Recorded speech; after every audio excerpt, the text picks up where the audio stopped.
morning and good evening, depending upon what part of the world you're in. If it's Friday, it is the CEO series where we bring together the most phenomenal people from across the globe and they walk us through their career journey. And I'm honored today to have a very dear friend.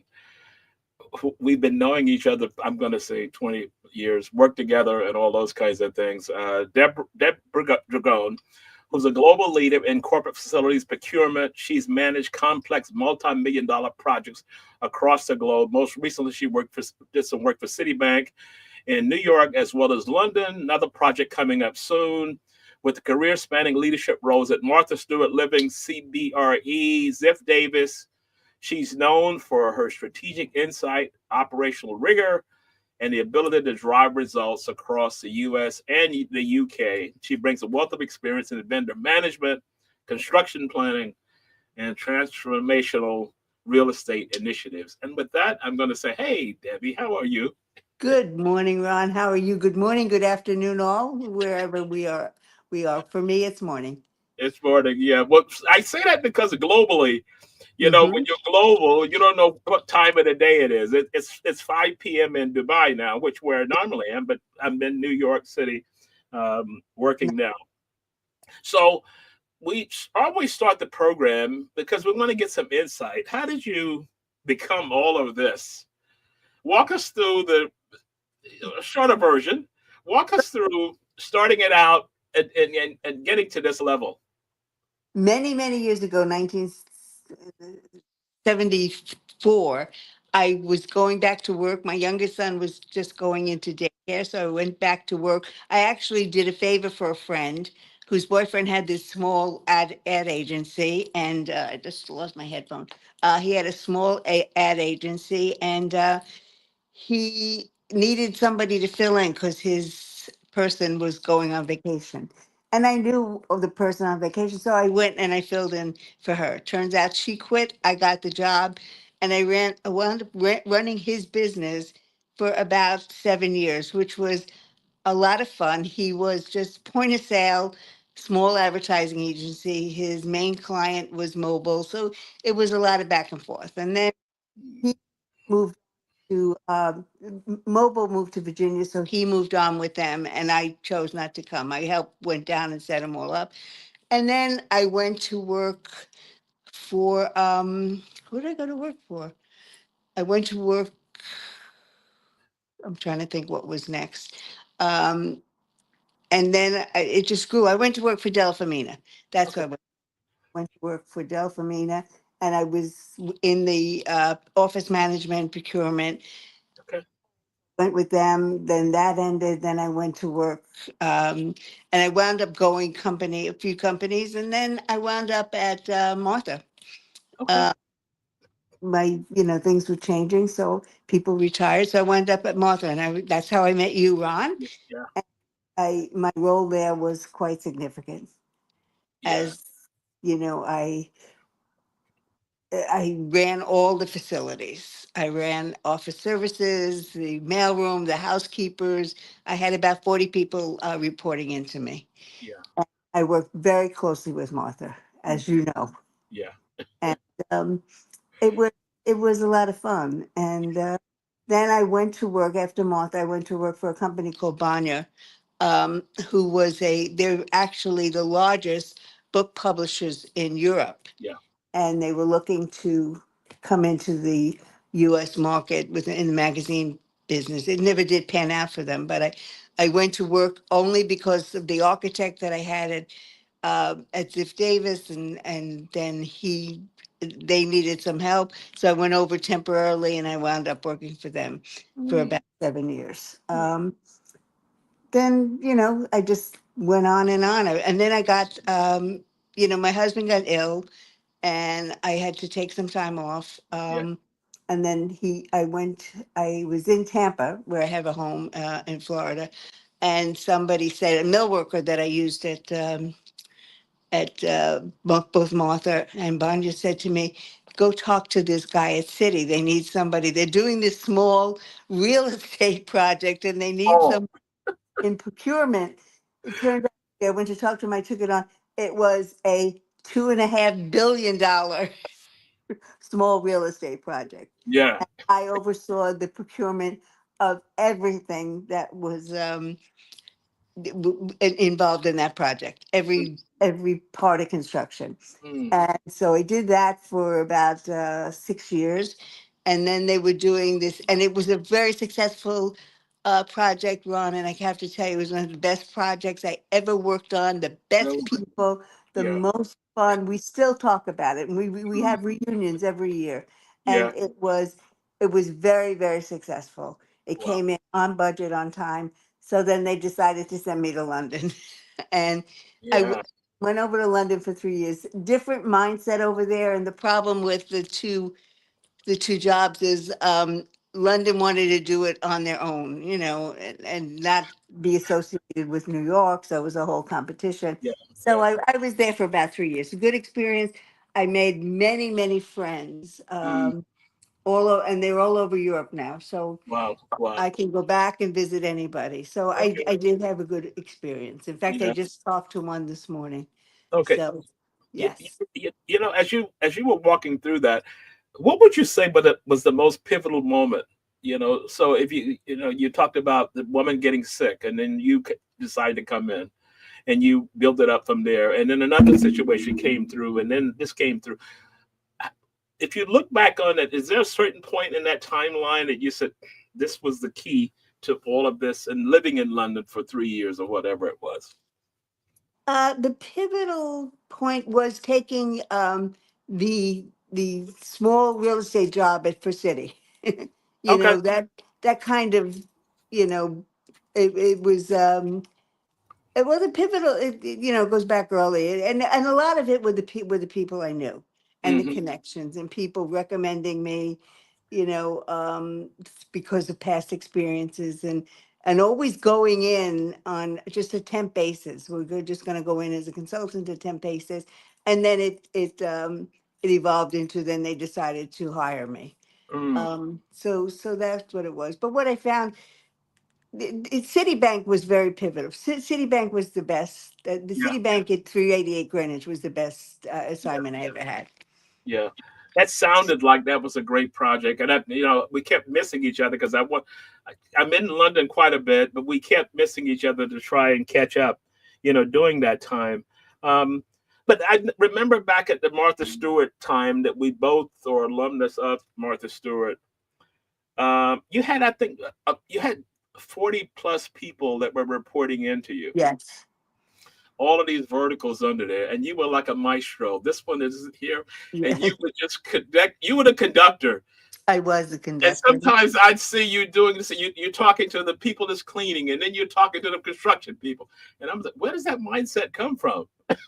It is, you know, it is what it is. And of course, she changed, and Martha being Martha, it was very, you had to be precise. Yeah, yeah, She knew what she wanted, yeah, and she was very hands-on with a lot of that stuff, which was a very good thing. Um, so it just, you do what you have to do.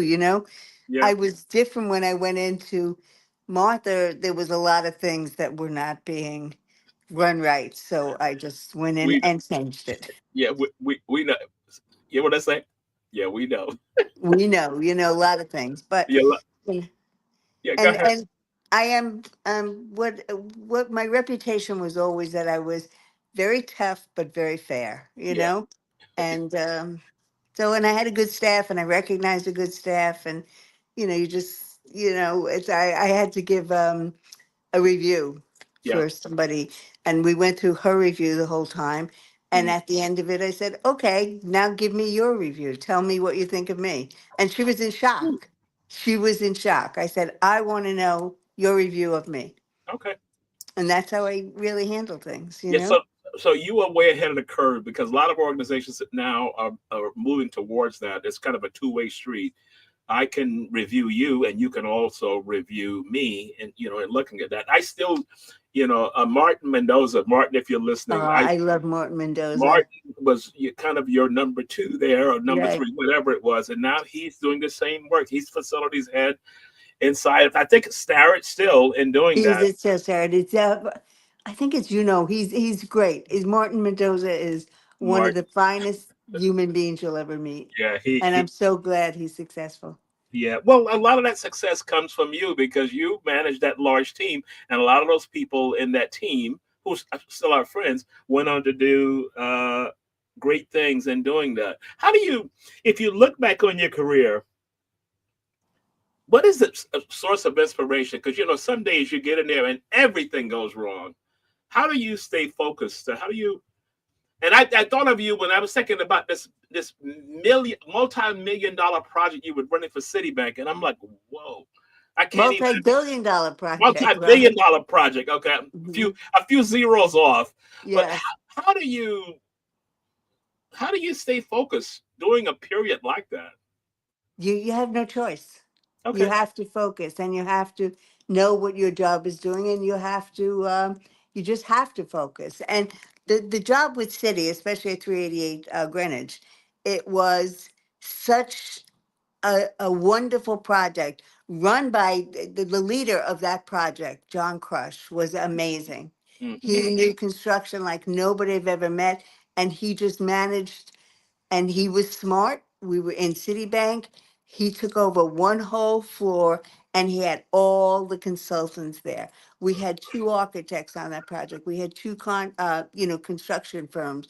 We had MEP companies, and they all had to sit on that floor. So we all sat, and that was a challenge for me in London because I couldn't get the importance of that over to the hierarchy over there.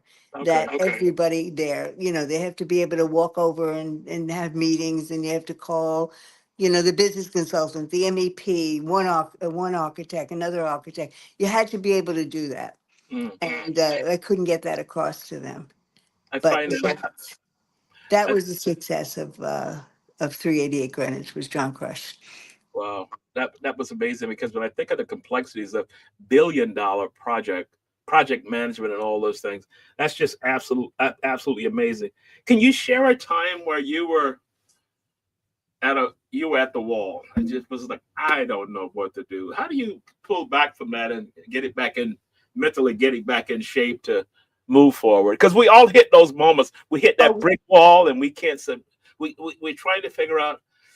Okay, breathe. And what do I do next? What is the secret?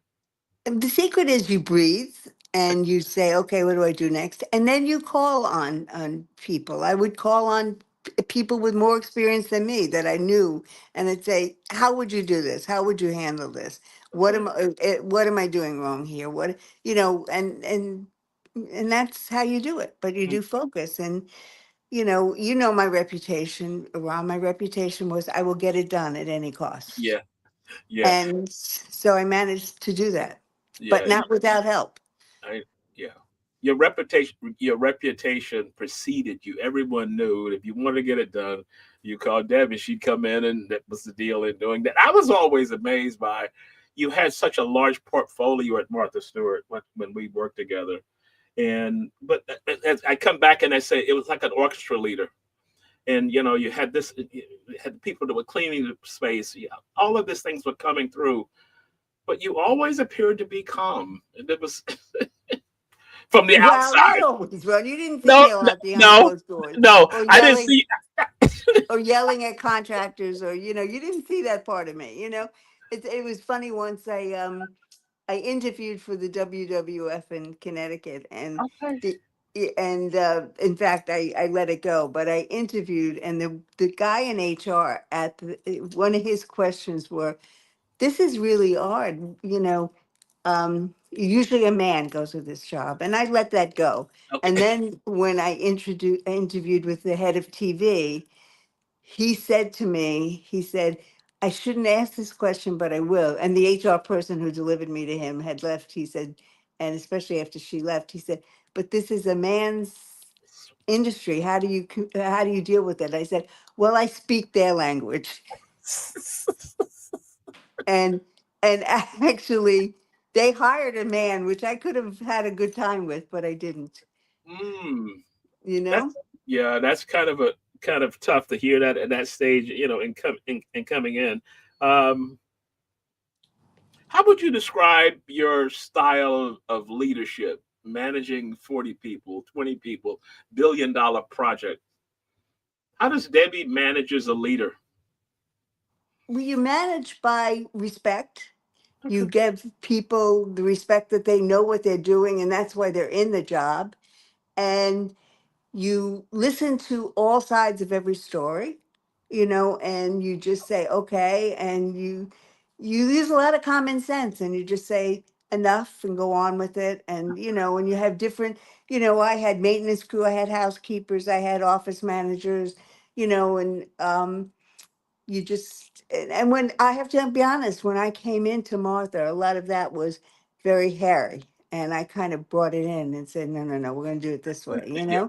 and you know this is how we're going to do it. We're going to do it my way.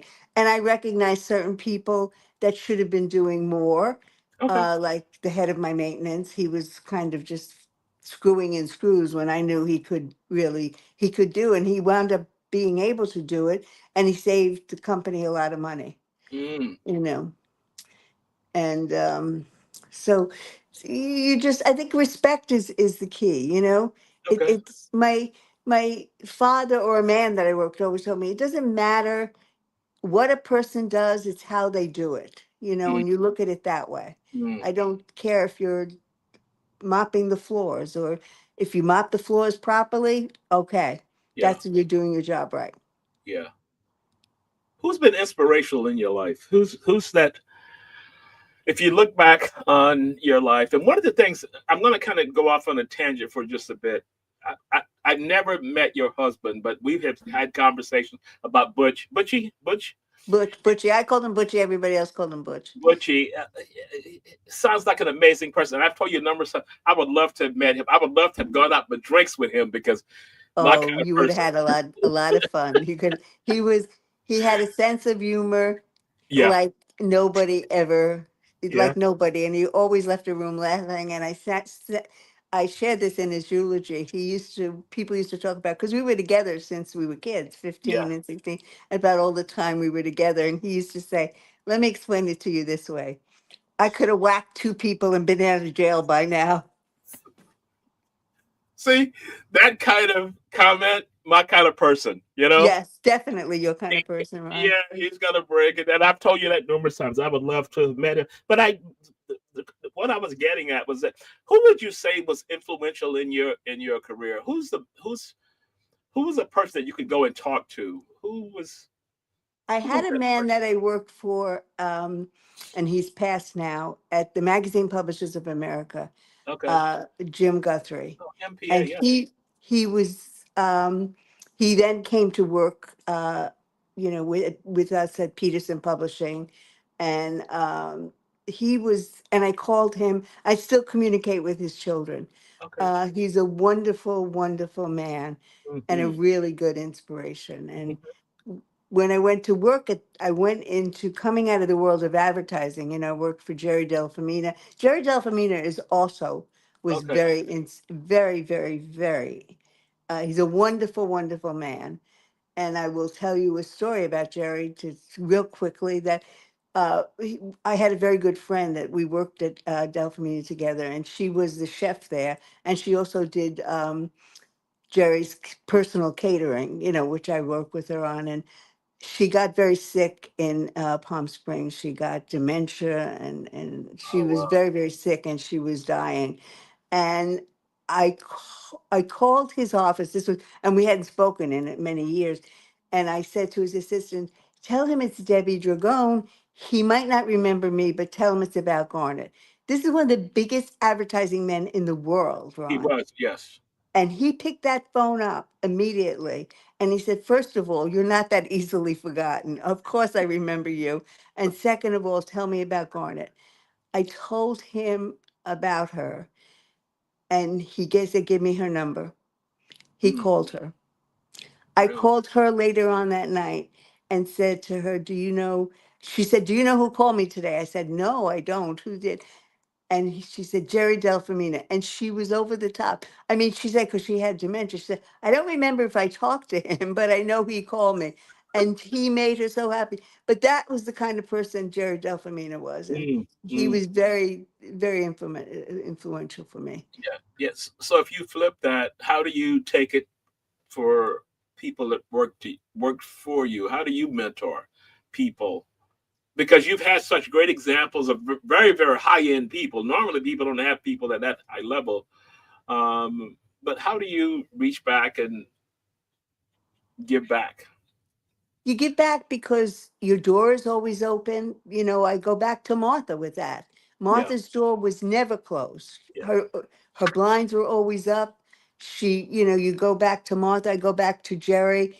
You can always, and I go back to even my first boss when I worked in the small ad agency. He was just a great guy, and he knew his clients, and he knew how to handle them, and I learned a lot from him. I learned a lot from running a business, from working there, and what to do and how to handle people. So, and I learned a lot about myself because we were all not without faults, yeah, and I was able to recognize where my faults were and to correct them, or to yeah, try to correct them. Sometimes I wasn't so successful. yeah, Um, but people like that. I mean, that was a good opportunity working with somebody like Jerry Delfamina and Martha Stewart. Mhm. uh, that's an opportunity that you run with. Yeah.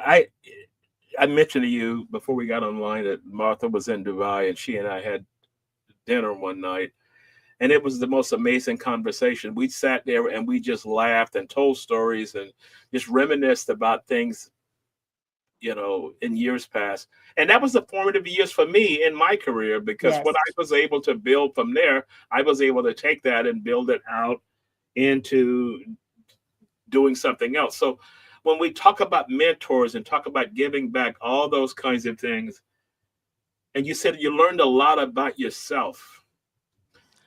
Do you I'm think sorry. so? Here's I said I was reading a white paper the other day, a research paper the other day, and it was talking about understand you before you try and go out and do things with other people. Self-diagnose or whatever you may want to call it. And I think that's important. That's the same thing you just mentioned. You said because one of the key points you mentioned was that I learned more about me in this process. You know what? One of my favorite statements are, and I tell it to my staff all the time. One of the most important things in life and everything is to know what you don't know. Mm, That is so critical, yeah, to know what you don't know. yeah, And it's like I said, you go in and something went wrong, and they'd come in, and there was always the blame game. He did it. I said, listen, I don't care who did it. stop it. All I care about is fixing it now, and we'll discuss what happened so it doesn't happen again. That's what's important. Um, and with what I learned from Martha, and I share this with people all the time, what I've learned from Martha was such a good teacher because she was an even better student. Yeah, She wanted to learn and absorb all the time to this day.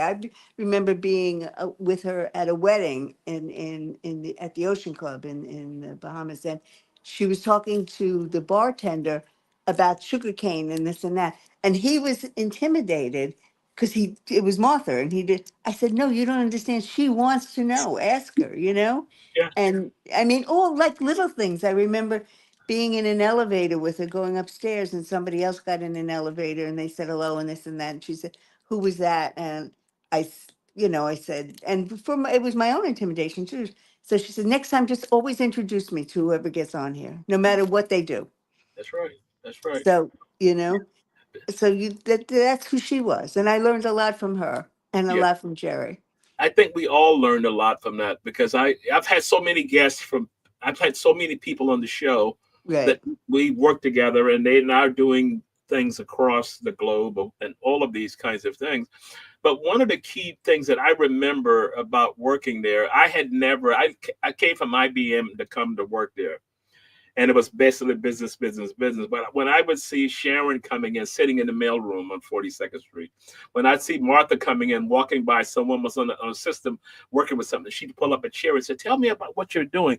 Hmm. She was always trying to learn. And I said, if I ever became a leader, I would want to emulate that. And I told her that story. I said, because I was watching everything. I was like this, looking at all these kinds of things because it was a different business than what I came into. And your story kind of sinks in the same thing. Yeah. She was, like I say to everybody, what makes her such a good teacher is she was a better student. She it wants to absorb and learn from anybody and everybody about Exactly. what you do. Yeah. So when you think about what you're doing now, you getting ready to go back and work on a project, what excites you about a big project? You go in an exploratory meeting, you're talking about this, you're talking about billions of dollars in budget. And it's like, do I want to do this? What's intriguing about? What I learned from the project at 388 Greenwich Street was it has to be the right team. It Okay. has to be the right leader on that project and the right team. And I learned how important that was going to London, Hmm. because it started out with one leader who I interviewed with, and that's why I went. And they changed it at the end, and completely different. Hmm. So it has to be the right team, and everybody has to work together. If you're in a large project like that, all consultants have to sit on one floor. They all have to be together. You have to be able to walk over. If you're in a meeting in Crusher's office and there's questions coming up on architecture, you have to be able to just go and get that person right there in the meeting. You can't say, "Well, I'll be down there and 2 o'clock and come in there." The But questions have to be answered then. yeah. So just the cohesiveness. I was with friends on Saturday that had worked on that project, and we talked about how wonderful it was. And it's hard. It's very hard to duplicate. I don't think anybody will ever duplicate that. But it's just cohesiveness and respect for one another. I mean, it's just total respect. I mean, John Crush would never answer a procurement question. He'd say, "That's what she's there for. Ask her," Okay. Never even attempt to answer it. Okay. Stop. And you always try to, in procurement, because compliance issues come up a lot. So you'd always have to, somebody was always trying to backdoor you and go, Yeah. and he'd say, "Nope. If she Go says back. no, it's no." Yeah.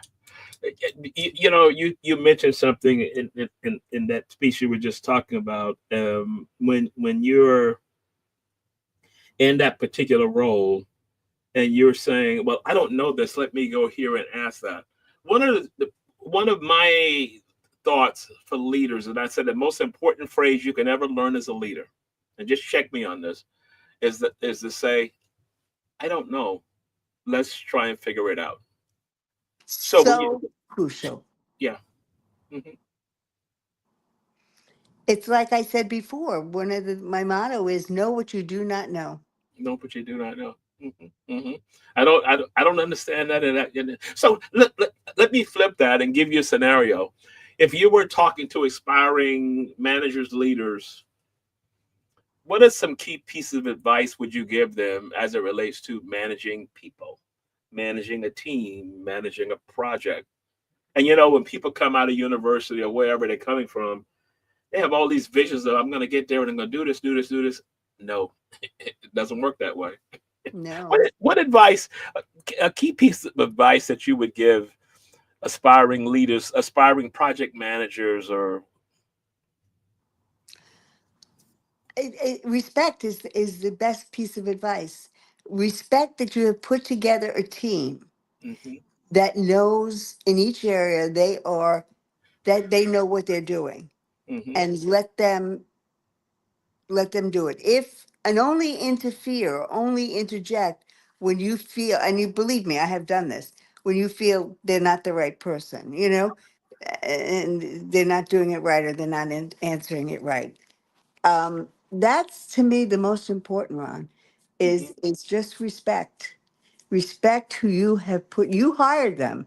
You put them in this role. So Yeah. respect yourself that you knew what you were doing by hiring them. Hmm. And sometimes people change and they don't, they're not forthcoming in interviews and some things come out later on and you have no choice. But Hmm. to me, respect is the key. I don't Mm. know if you agree. No, I do agree, and because when I mentioned that to you is learning the process that I don't have all the answers. Let's figure this out together, and that's Exactly. yeah. Let's figure this out together. I don't understand. And see, this is what I was all. I'm going to tell you this. This is a personal thing. I was always amazed about you because we were doing build outs at Starrett, which was our building. We moved from 42nd Street to Starrett, and you were in charge of putting these rooms together. I know you had architectural drawings and all of this, and how did you learn to do all of that? And I was just amazed by that. And I'm walking through. I've got an office. I'm going to sit in my office, but I would walk through and I'd see this was going up, and the sheet rockets going in. I'm like, whoa. It just you put in you say no, I don't agree with it, this is wrong, and knowing our leader, our boss, you know what she wants and what she yeah, I would use that all the time. She'll never like this, and believe me, Ron, I've made my fair share of mistakes with her, um but I was able to say, okay, you're right, and change it.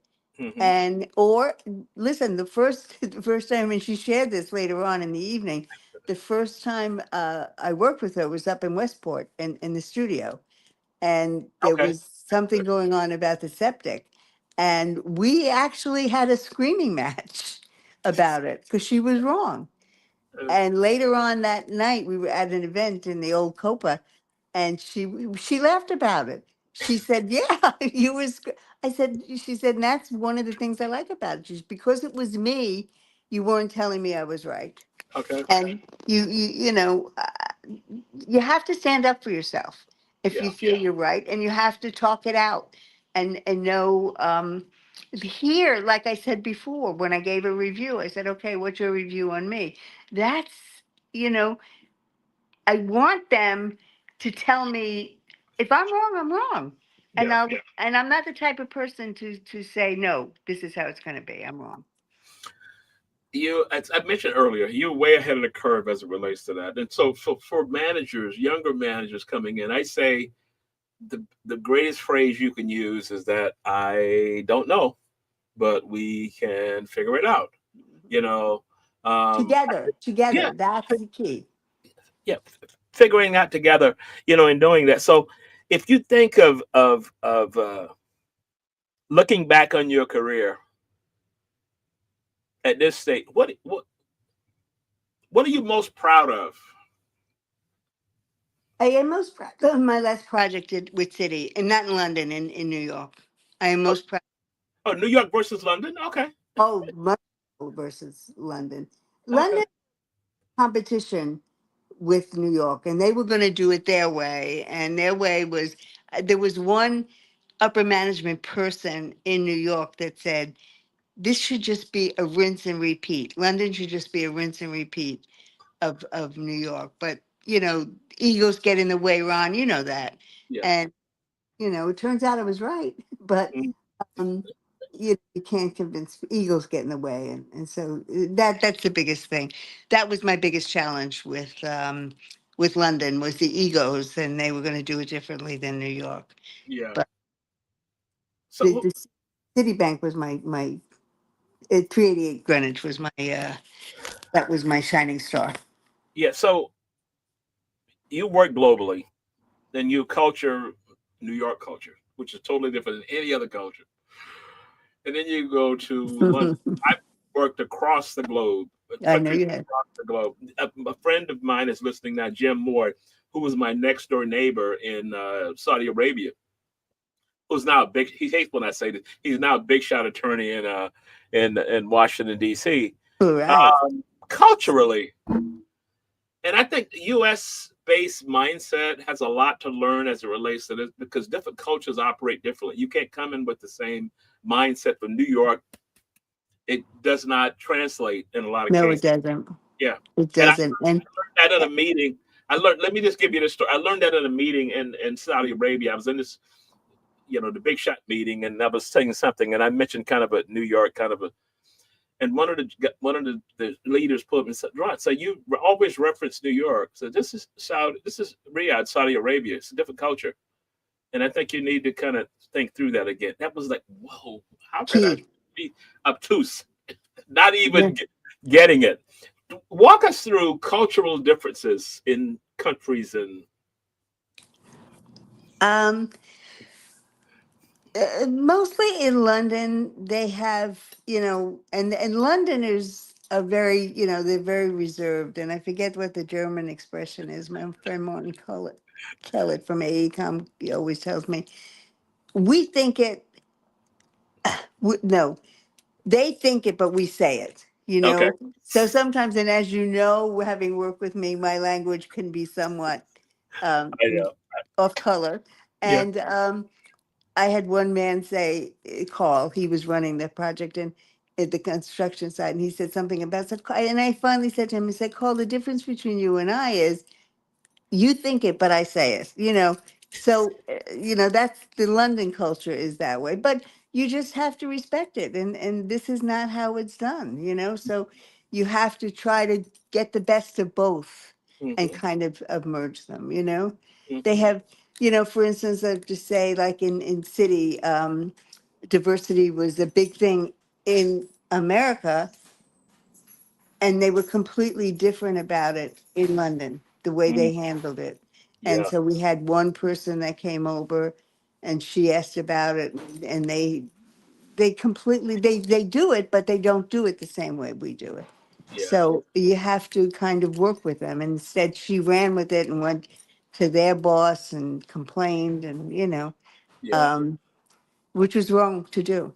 yeah. But and we discussed it later. I said we should have sat down and talked about it. They first of all, they didn't understand how you talked about it, and you hit them, Mm. with on a call with people from New York, and we should have handled it differently. I love that you said problem. Sit down. Let's talk about it. Let's hash it out. Let's lay it Right. all on the table. In doing that, that's a great concept. I use that kind of breakout session when I do leadership development. The problem is here. Let's kind of break it down and let's have an adult conversation, which is what my father would always say. Let's have an adult conversation. Let's lay it out, and we figure it out, and we walk out of here. We're on point again. Yeah, it's the only way to solve a problem is, and you know what? I have a great expression too, because we live in the world now, or I had when I worked with texting, and to me, with text. Okay, I think we lost Debbie for a minute there. Just hang on for a second. Um, she'll be coming back in just a minute. So, for people that's listening in, Debbie and I have worked together probably since the year 2000, 2001. We were both at Martha Stewart for that period of time, and she was the head of our facilities management. She managed a large team. She had a team of approximately 40 people that she was in charge of. And as I said, teasingly, I said to her, she was an orchestra leader because she had so many functions that was reporting into her, and she was responsible for the building. We were located on 42nd Street, right across from Bryant Park. And then as we were growing, we moved to Starrett Lehigh, which is on 11th Avenue, I think it was 23rd Street, which was a former factory. The building, the floor that we were on was a former Nabisco cookies uh, floor. And we took that space, which was raw space, which was based on a bakery. And Debbie was one of the members of facilities department that was able to come in and kind of break it all down, build the offices out, and everything was we were able to move in on time in doing that. So when she talked about the managing a team of people, a team of 40 people, in designing that and putting that together and managing it, and then you flip on the other side of getting that space ready for all of us to move in. She phenomenal executive.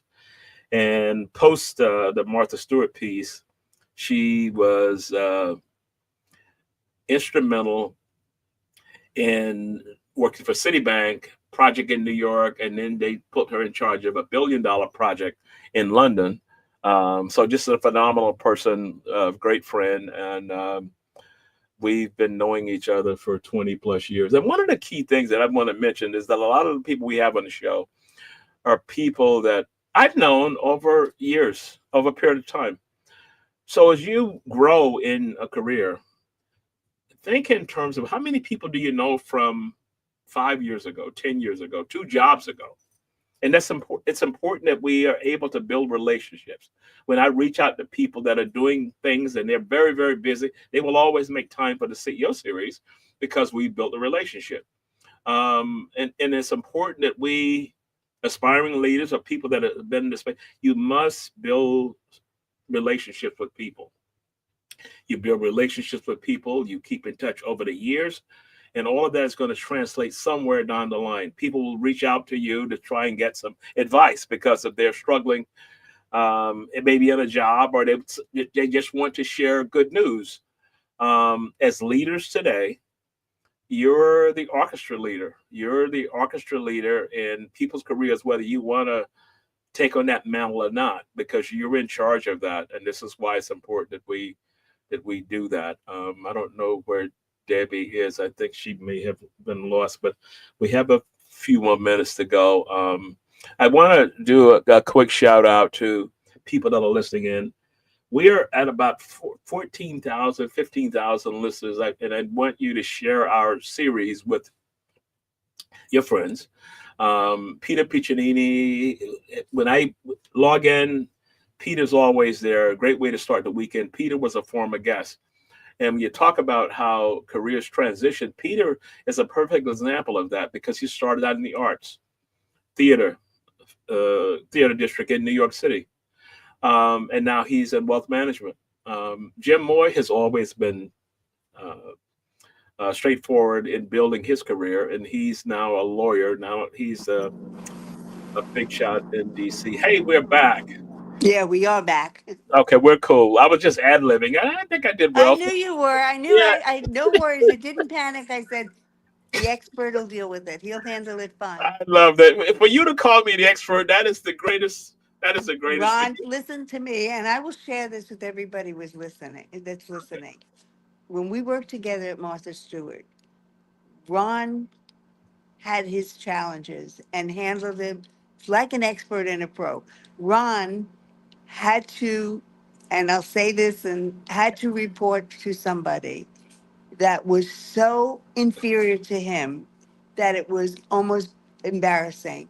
But he handled that situation for the whole time we worked together Mm, as a gentleman, as a professional, and better than anybody I knew.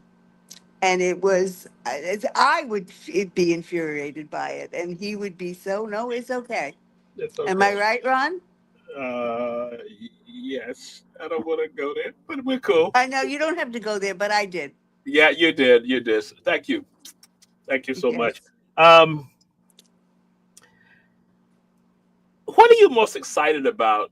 I know you look at this project coming back in London again. This time we're going to meet in London and hang out Yeah. a bit. What are you most excited about going forward? I know you're kind of cooling out. I see you in Florida, I and I am love Florida. your little on your balcony. You're trying to get the thoughts of the day.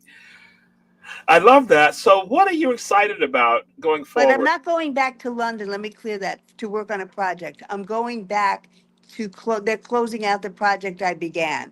Okay. And the contractor wants me to come back and do that. But I'm not, Ron, to be perfectly honest, I would not work on a project in London again. Okay. I Okay. would not do it. I would do now. I do things here.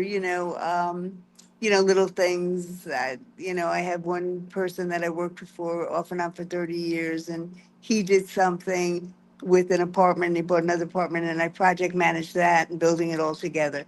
But I'm going back to London because I had like in the respect of the contractors over there, Mhm. and they wanted. He's coming. One of them come in September, and they want me to go back because they should be finished. They should be almost closing it out.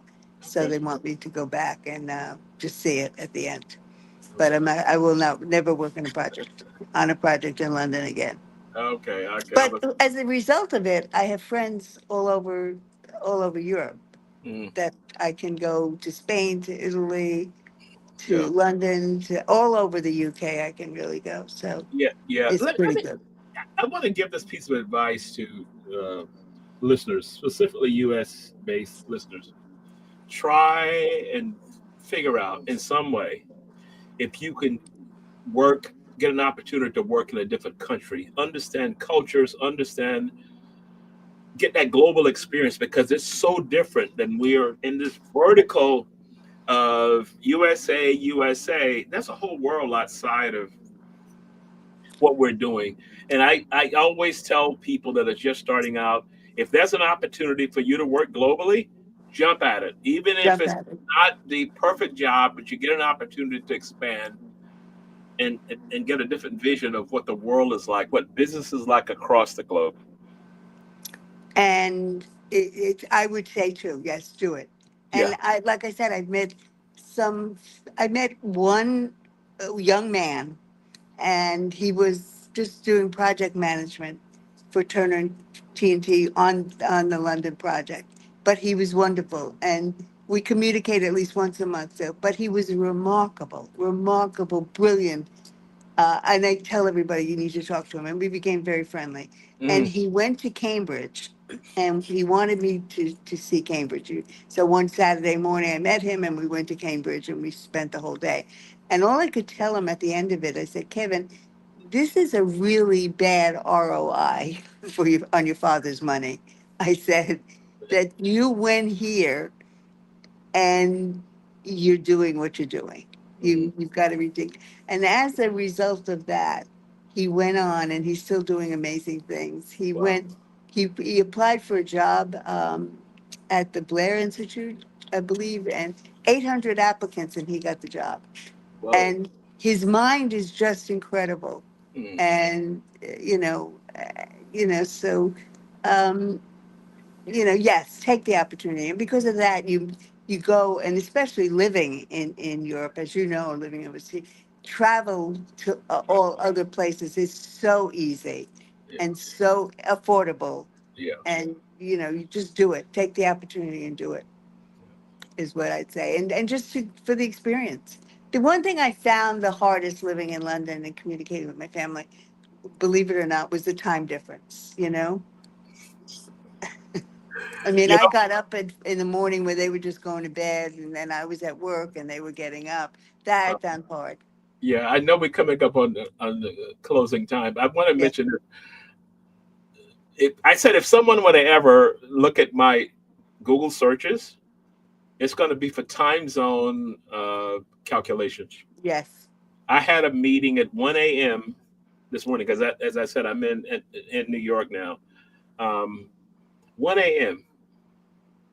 from a client in Singapore that we're doing a big conference, and I'm going to be one of the keynote speakers. The meeting was at 1 a.m., which meant got up at midnight and I did that. And I said, I'll just stay up and do work. And after this session is over, I'm going to sleep. So, but again, this is what we do in doing it. So let me, in the process of closing out, I want to thank you so much for making time for this.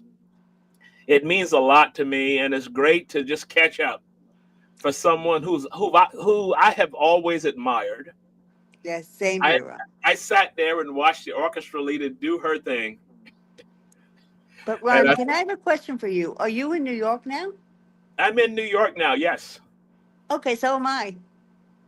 Okay. Next week Next week. Okay. we'll t- So am we'll, I. we'll touch So base. We'll touch yes. base offline. But I also want to thank you for having me.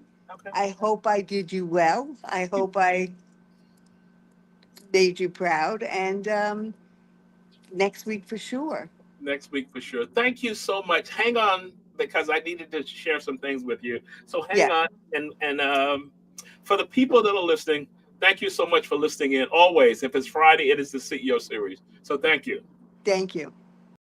The CEO series is more than a conversation. It is a masterclass in leadership. Each episode pulls back the curtains on the real journeys behind success, the pivots, the setbacks, the reinventions. But let's face it, a career is never a straight line. It is a collection of defining moments, hard choices, and quiet resilience. If you find value in these stories and our episodes, help us grow this community. Like the post, share it with someone navigating their own journeys, but follow us to keep learning from the leaders who have walked the walk. Let's continue to inspire, grow, and shape the next generation of bold thinkers, one story at a time, every Friday. If it's Friday, it is the CEO series. Thank you so much for listening. Take the CEO series with you